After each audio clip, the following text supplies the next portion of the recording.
Bonjour et bienvenue sur l'Argus.fr. Nous allons vous faire découvrir la restauration de 4 autos dans le cadre de ma Peugeot rénovée. Alors suite à un concours, 4 modèles appartenant à des propriétaires ont été sélectionnés afin d'être entièrement restaurés. Et la première, c'est celle-ci, une Peugeot 504 coupé de 1971.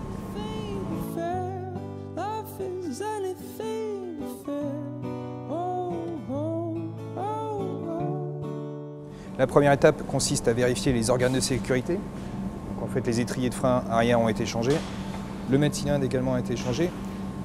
L'embrayage a été vérifié. Au niveau mécanique, peu de choses finalement, puisque c'est plutôt tout ce qui est joint moteur qui a été revu. Le pare-brise a été remplacé. Et en fait, le plus gros défi sur cette voiture, ça a été au niveau carrosserie, puisqu'ils ont découvert pas moins de 12 couches de peinture. À l'origine, cette voiture était grise. Ensuite, elle a été repeinte en rouge, cette couleur. Et la propriétaire souhaite conserver cette teinte-là. Et à l'intérieur, les travaux sont moins conséquents puisque la banquette ainsi que les sièges ont été refaits au niveau sellerie et rembourrage. Donc finalement, il y a quoi? Il y a la moquette qui reste d'origine et puis les habillages et planches de bord. Jusqu'ici, cette 504 coupée a nécessité pas moins de 80 heures de travail, donc qui représente entre 7 et 8 000 euros de frais juste pour la main-d'œuvre.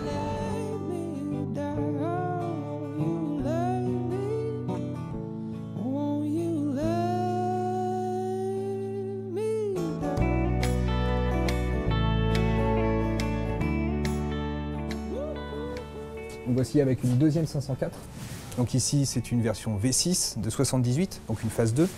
Alors beaucoup de travail également sur ces voitures-là.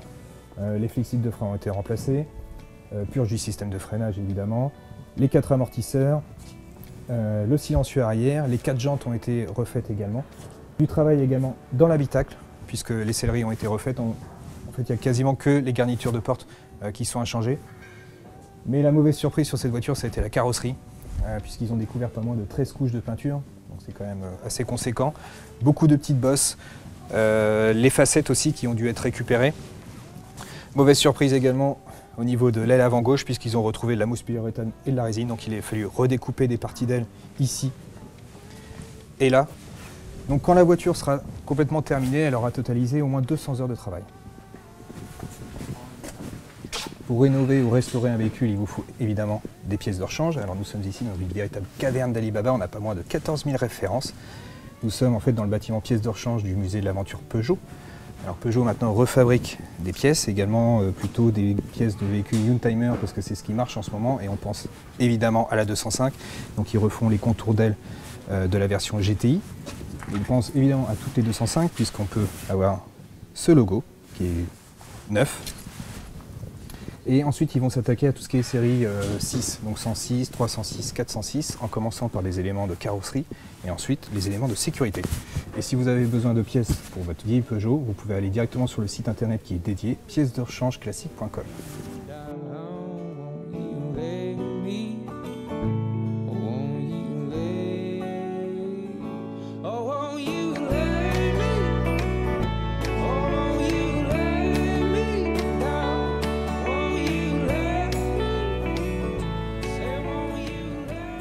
Nous voici à bord du troisième véhicule. Alors vous l'avez sans doute reconnu puisqu'il s'agit d'un coupé 406. Celle-ci est motorisée par un 2 litres essence. Elle date de 97, donc c'est vraiment les premiers modèles. Alors c'est une voiture qui a beaucoup souffert parce qu'elle a été entreposée sur de la terre battue humide. Donc beaucoup de corrosion en dessous, donc les trains roulants ont été sablés, refaits, étriers de frein, enfin au niveau freinage tout a été refait, catalyseur également. Au niveau mécanique, le moteur a été carrément sorti parce que le berceau était également rouillé.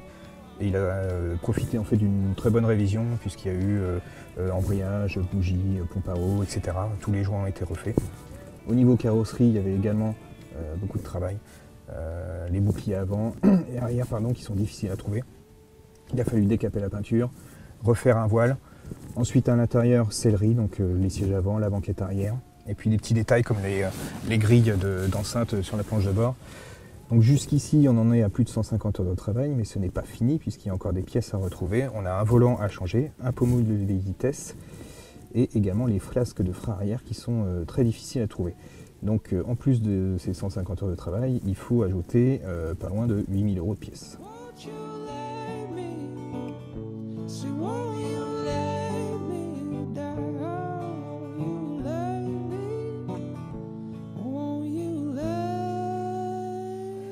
voici avec le dernier véhicule de ce troisième volet de ma Peugeot rénovée. Alors il s'agit d'une Peugeot 504 coupé de 1970, c'est une phase 1.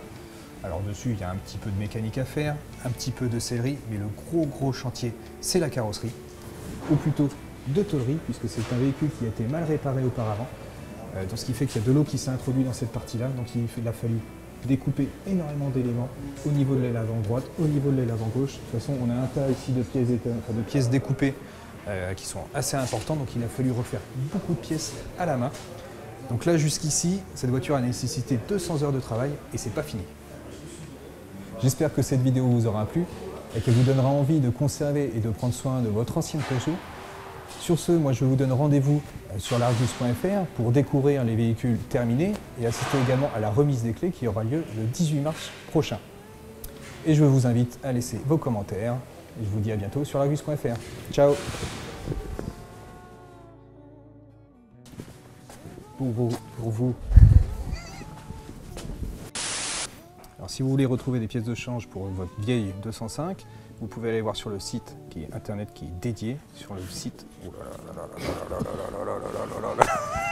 Oh la boucherie quoi.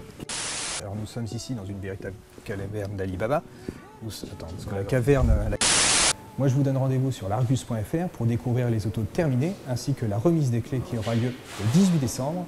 Sur ce, je vous invite... Non, le 18 mars. C'est terrible, hein.